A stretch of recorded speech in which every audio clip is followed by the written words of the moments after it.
ഇതേ മാത്രമേ ചെയ്യാവുള്ളൂ. അതെടുത്തേച്ച്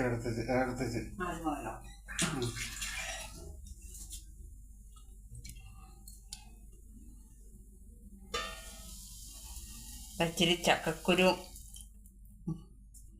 ചീരയും കൂടെ അവിയൽ വെക്കാനോ ചക്കക്കുരു അടുപ്പേ വെച്ച് പച്ചമുളക് ഇട്ട് ഉപ്പ് ഇട്ടത് ഒന്ന് വേവട്ടെ, വെന്തിട്ട് ചീര ഇട്ട് കൊടുക്കാം.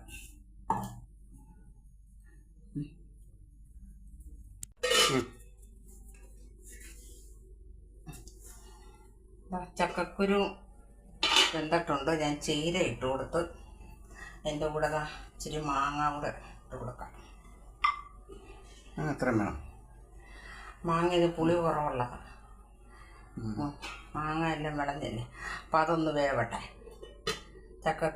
ചീരയും മാങ്ങയും കൂടെ ഒന്ന് വേവട്ടെ. വേകുമ്പോൾ നമുക്ക് അരപ്പിട്ട് കൊടുക്കാം. അപ്പം ചക്കക്കുരു ചീരയും കൂടെ വെന്തിട്ടുണ്ട്. അപ്പം നമുക്ക് തേങ്ങ ചതച്ചതിട്ട് കൊടുക്കാം. ചക്കക്കുരു വെന്ത് ചീരയും വെന്ത് ജീരകവും വെളുത്തുള്ളിയും ചതച്ചിട്ടായിരുന്നു. തേങ്ങ കൂടെ ഇട്ട് കൊടുക്കാം.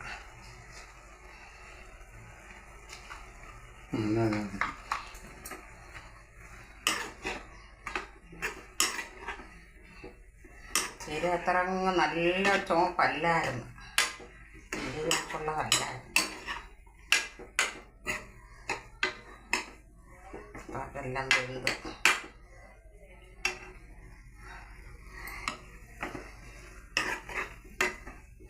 മാങ്ങയും വെന്ത് ചേർന്ന്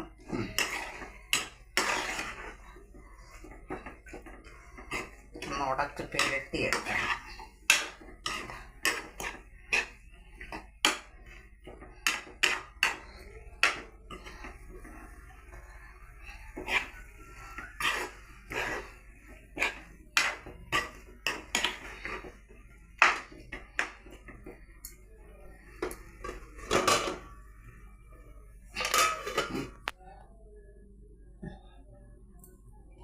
അപ്പോൾ അത് വെന്തിട്ടുണ്ട്. അപ്പോൾ നമുക്കിനി ഇവിടെ മെഴുക്ക് വെക്കാൻ പറ്റും.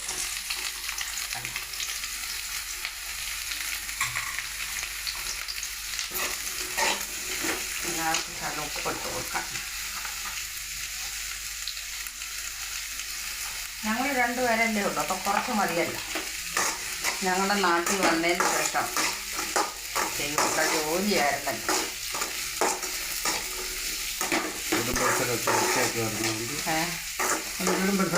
എല്ലാം വൃത്തിയാക്കുമായിരുന്നു, ഒന്നിനും സമയം കിട്ടിയില്ല.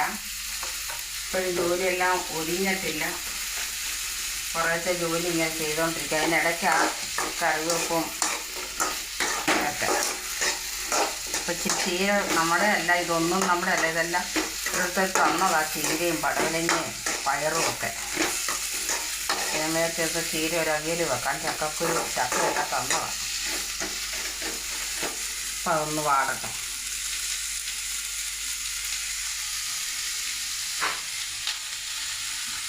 ഞാനൊന്ന് വാടട്ടെ.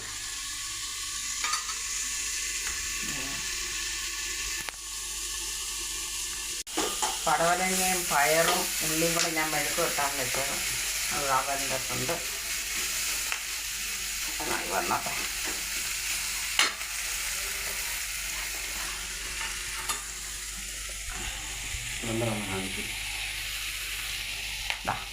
ഇത് നാട്ടിലെ ഞങ്ങളുടെ അടുക്കളയാണിത്.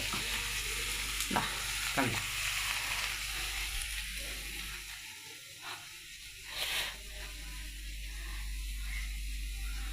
ഇതാ ഞങ്ങളുടെ നാട്ടിലെ അടുക്കള.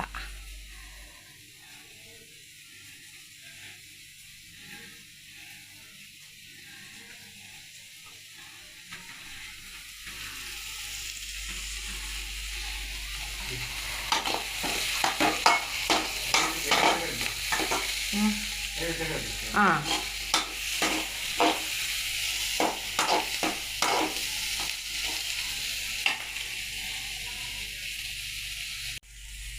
അപ്പം നമ്മുടെ മെഴുക്കുവരട്ടി റെഡി ആയിക്കൊണ്ടിരിക്കുന്നു.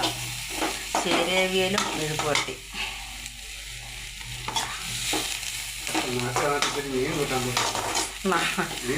സമയമില്ലല്ലോ.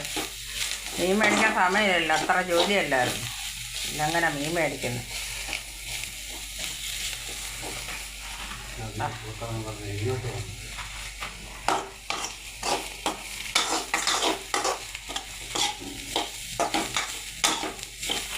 അപ്പം നമ്മുടെ മെഴുക്കുവരട്ടിയും റെഡി ആയിട്ടുണ്ട്, ചീരവിയലും റെഡി ആയിട്ടുണ്ട്. അപ്പോൾ ഇനി അടുത്ത വീഡിയോയിൽ കാണാം.